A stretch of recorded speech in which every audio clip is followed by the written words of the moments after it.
What's up, Raider Nation? We're doing a challenge here at Chat Sports because one person commented 53 times on a video. So we're doing a challenge, and I'm going to give a special shout-out to that one crazy person that go down in the comment section on this video and says Raiders 54 times. But I also know this. There might be more than one person to do it. So to make sure that you set the new record, you might have to go over 100 individual comments. At the end of the day, just go down and spam Raiders.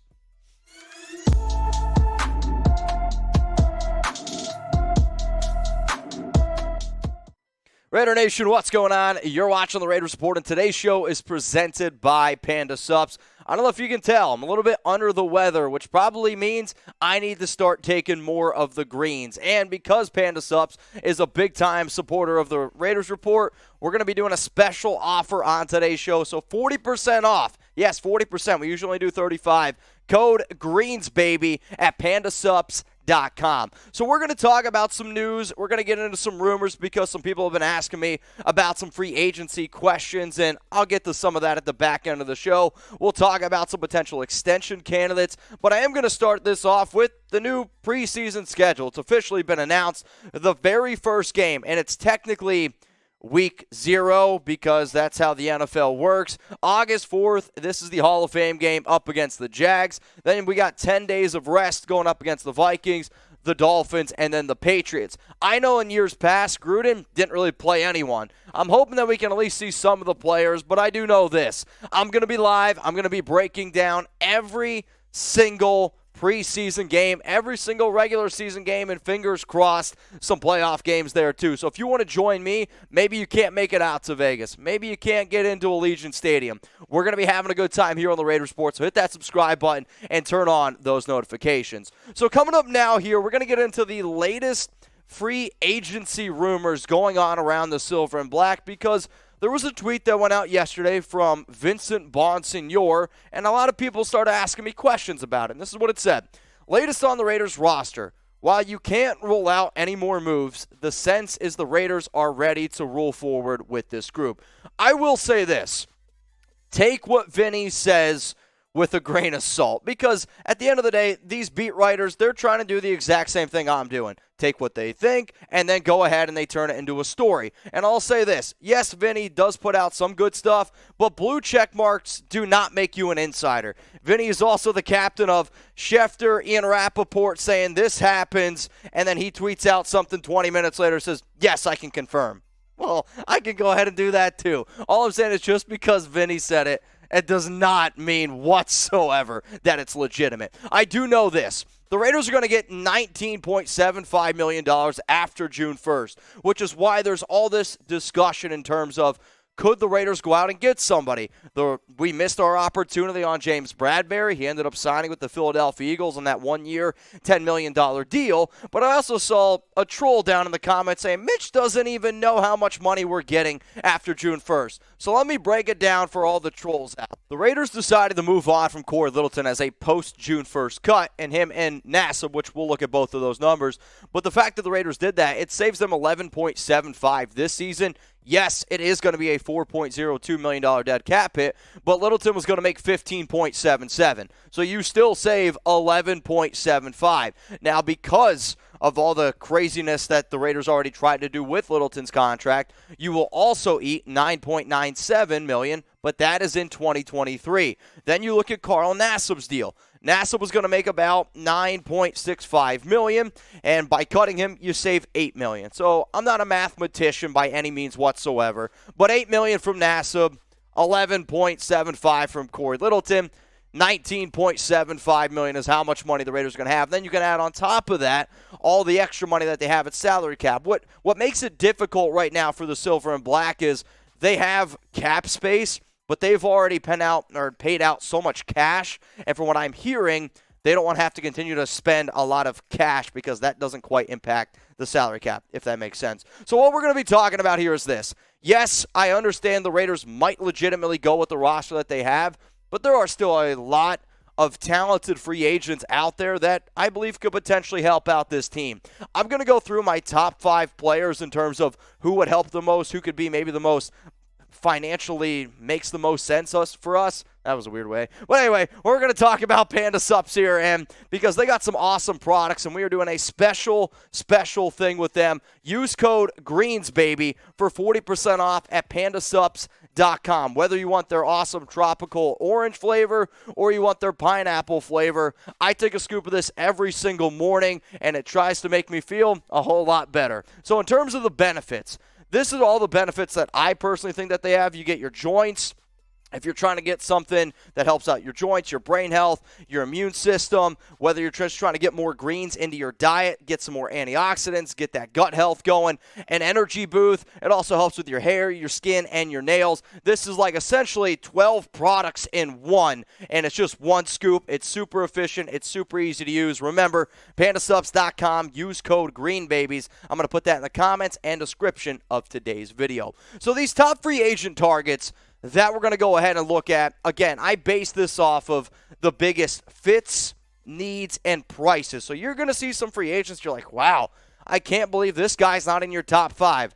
I am basing it off of the 3 factors that you see down below, which is why coming in at number 1 should not surprise anybody. It's Darrell Williams. I still believe that the Raiders' biggest need for the entire team, offense and on defense, is the right tackle position, and Williams is the top right tackle out on the market. If you want to go ahead and pay him $10 million like you gave James Bradbury, like the Eagles gave Bradbury, I would rather the Raiders do that than go ahead and give him that type of money to a guy like Bradbury. Coming in here at number 2 is Ndamukong Suh. And do I think Ndamukong Suh is the second best free agent out there in the market? No. But Jonathan Hankins just had cleanup surgery. I still think that even with the healthy Hankins, the interior defensive line for the Raiders is a weakness. Why not go out and get a big guy like Suh? At number 3, you missed on James Bradbury. The other outside corner that I have been told that the Raiders could show some interest in is Janoris Jenkins, for the exact same reasons why they had interest in Bradbury. Sure, Bradbury wasn't quite at the level of what he once was, and neither is the Jackrabbit, but he has connections with Patrick Graham, and he knows how to fit into that system. At number 4, I'm going to go here with Chris Harris Jr. Corner, defensive back was probably one of the biggest focuses that this defense had going into the offseason, and Janoris is more of an outside corner. Chris Harris is the inside corner. So with that being said, somebody who has all the intangibles I think that you're looking for in a corner. He's also spent his entire career in the AFC West, whether that be with the Broncos or whether that be with the Chargers. He could be a good fit on the inside. The next name I'm going to go ahead and bring up here is Cole Beasley. Wow, you're going to put Cole Beasley over Odell Beckham Jr.? No, OBJ is a better receiver than Beasley. However, for what it would cost an overall fit in our offense, I believe a dude who's had over 100 targets 3 straight seasons, a guy who's had 82 catches in 2 straight years, he could be that complimentary wide receiver to Hunter Renfrow. You go back and you look at a lot of those really good Patriot offenses, they did. They had 2 good slot receivers, and then they had a number 1 guy. All we need Beasley to do is be that number 4, so that's why he ends up making the list. So those are my 5 names. Give me one of your names. I don't care who it is. It can be on the offensive side of the football. It can be on the defensive side of the football. Name a free agent that you still think that the Raiders could go out and sign. If the Raiders aren't signing any players, then maybe they go ahead and take that money, that $19.75 million, and they decide to go ahead and extend some players instead, which, I'm going to be honest, I see them extending players and maybe going out and signing. I think you can almost lock and load that they're going to extend at least one player, and right now the top 2 candidates are Hunter Renfrow and Darren Waller. The only difference is Renfrow's got 1 year left on his deal. He's going to be a free agent in 2023. Then Waller's got 2 years left on his deal. He'll be a free agent in 2024. So thinking that, okay, these are the 2 players that you could potentially extend. Who would you go ahead and who would you extend first? Would you extend Renfrow, type 13? Maybe you go ahead and extend Waller, 83. On previous shows, I have said that Waller would be the more difficult player to replace. But because Renfrow only has 1 year left on his deal, it's why I see not only the Raiders going ahead and doing it, but I think it's also Derek Carr. Derek's got a lot of say in this organization. He simply does. And when all those rumors were going on during the offseason about the Raiders bringing in Deebo Samuel, he kind of said that the whole Deebo thing was funny to talk about, but he was like, man, we're going to take that money and we're going to invest it into Hunter Renfrow. So he's got 1 year left on his deal. His salary cap hit for this upcoming season is at $2.62 million. It's not a lot of money for considering the fact of what he has been able to do for this organization, especially last season. And definitely he saw an uptick in targets, an uptick in receptions once the whole Henry Ruggs situation happened. But for you to be able to get a player on day 3 that had 49 catches as a rookie, 56 in his sophomore year, and then in year 3 goes out and gets 103 grabs for 1,038 yards and 9 touchdowns, and he's a good player, keeps his mouth shut, teammates love him, that's somebody you go ahead and you try to extend and keep in the room. And on top of that, he would be a good fit, maybe even a better fit, and with what McDaniels and Ziegler are going to try to do going forward. So there was a pretty interesting article out there from ESPN's Jeremy Fowler, and he essentially broke down all these different teams and some teams that could go ahead and try to figure out, okay, who's going to be the next player that gets a contract extension. And this is what Fowler said, because Fowler picked Hunter Renfrow. One of the game's premier slot receivers is a year from free agency, and the Raiders have proved aggressive so far under Josh McDaniels-Dave Ziegler regime. Las Vegas expects to have some cap space freed up by June 1st, so perhaps it digs in some time this summer.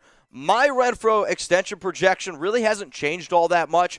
I see him getting a 3-year extension, which puts him at about 36.9. That's an average of $12.3 million.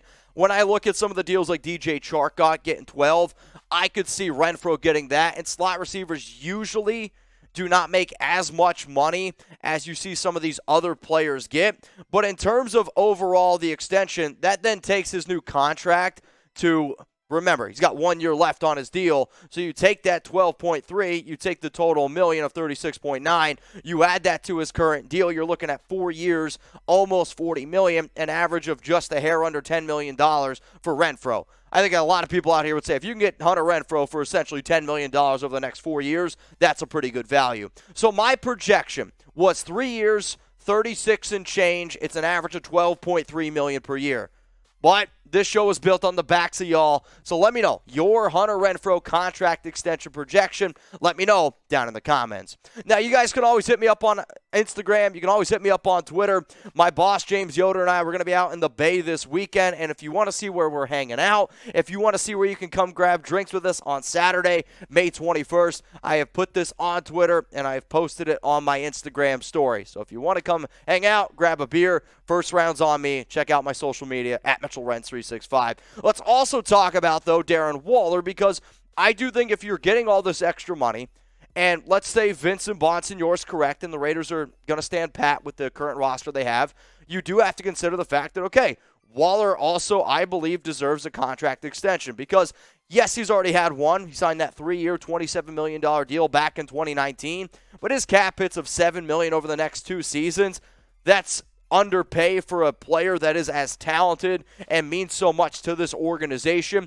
He is coming off his worst season of his last 3, but that was due to injury. He had 55 grabs, 665 yards, and 2 touchdowns. But he still averaged over 60 receiving yards per game. He is now set to be in an offense that, let's face it, is going to use him, and they're going to incorporate a lot of 2 tight end sets. You want to make sure that Darren Waller's a happy guy. You also want to make sure that Derek Carr's a happy camper. And when Derek heard all about all these Darren Waller trade rumors, he was laughing to himself. Why? Because he knows Waller's a hell of a player. So when I look at my Waller extension projection, I'm going to go ahead and extend him 3 years, which is going to be a total of $48 million. That's an average of $16 million per year, and I'm going to give him a guaranteed of $30 million. That $16 million per year makes him the highest paid tight end per year in the National Football League over George Kittle, over Travis Kelce. The reason why I'm okay making those numbers because, okay, you add that 3 years to his already 2,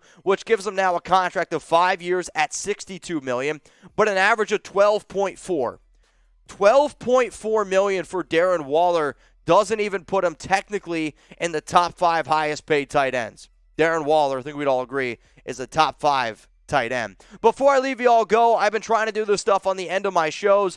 YouTube just launched this new feature, and I absolutely love it because I understand people are busy, and people can't always join our live shows. They can't send in super chats, and they want to get their face up on the show. So what they did is they started this thing called Super Thanks. It looks like a dollar symbol and a heart underneath the video. You click that, you can send in a $2, a $5, a $50. The bigger the super thanks, the more airtime you're going to get. So I do want to say shout out to the people who sent in some super thanks over the past few days. So Jamal says, how many wins do you see us having this year?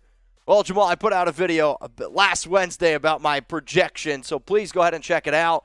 I do have to make them playoffs. So let's go to Ty Davis. He just says, thanks, Ty. Thanks for watching the show. Thank you for supporting it. And then Grizzly, no OBJ. We got enough drama in our lives. Yes, the Raiders have given us a lot of drama, but I also know this.